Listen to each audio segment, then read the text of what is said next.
probably the best place to start when understanding the role of business in society. Why? Because ethics is about what is right and wrong. It's a big complicated issue though. There's quite literally hundreds of books, and I've only got a few handful, on the matter of what is right and wrong, and there's hundreds of different opinions, and we briefly in MDP covered what it means. We have utilitarianism, you have the idea of moral relativism, or the end justifies the means. And this is important in business because the role of business in society, whether or not a business is simply after profit or after a sort of wider goal, helping the environment, helping its employees. And ethics is probably one of the best places to start because it introduces us to these things. The problem is that often ideals clash with reality, and what I mean by that is that it's often hard to compete in a workforce or a workplace unless you cut corners, and this is the great dilemma for morals, which is, in a business, a company's usual aim is to make profit. Will the company directors, considering that they are rational, compromise this goal for the sake of society? I don't know, up to the person. Ethics is confusing.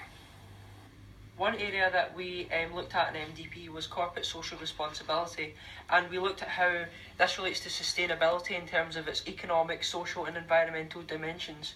We also looked at how it has philanthropic, ethical, legal and economic expectations placed on firms and society.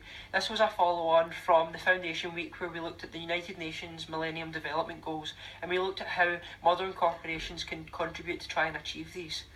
Corporate social responsibility links directly into business ethics, and the question is posed is that should corporations act in the same way and have the same responsibilities as individual human beings do, because in the eyes of the law they are artificial persons.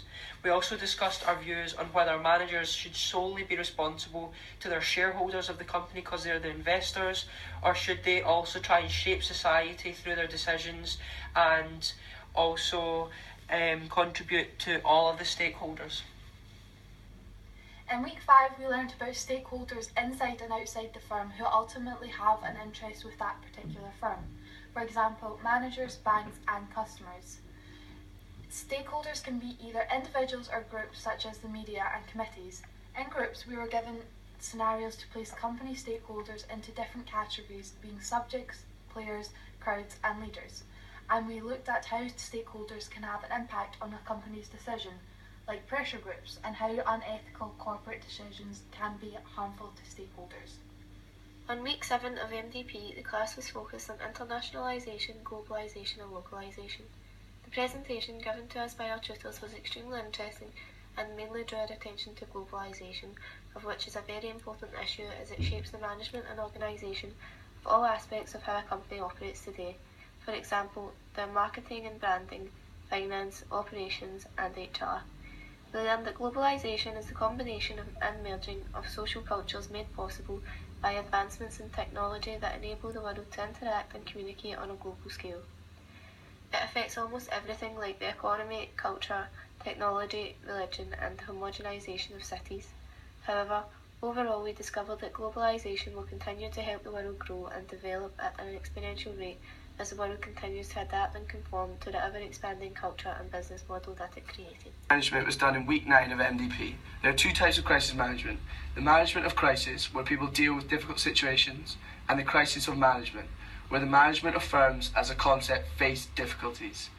In 2008, there was a financial crisis with a massive downturn in the economy, a huge financial crush in the housing market, but there are also crises of ethics and morality, as such as questions: is it okay to allow an organisation to become too large that it can't fail? How important is transparency, and how strictly should we impose those rules? These were all questions we'd answered in week 9, which gave us a greater insight on how businesses deal with crisis around the world and different types of it. On week 10 of MDP, we cover the topic of negotiations. Negotiations are vital in the business world in order to reach agreements on a number of issues. For example, contracts, new projects and growth of the business. The main aim for a negotiation is to reach an agreement in which both parties are satisfied. By gaining an insight into these strategies and tactics involved in making a negotiation successful, we were able to complete a mock negotiation. By effectively planning and setting out our key aim, strategies and tactics that we would implement in the negotiation, we were able to successfully reach an agreement with the other party.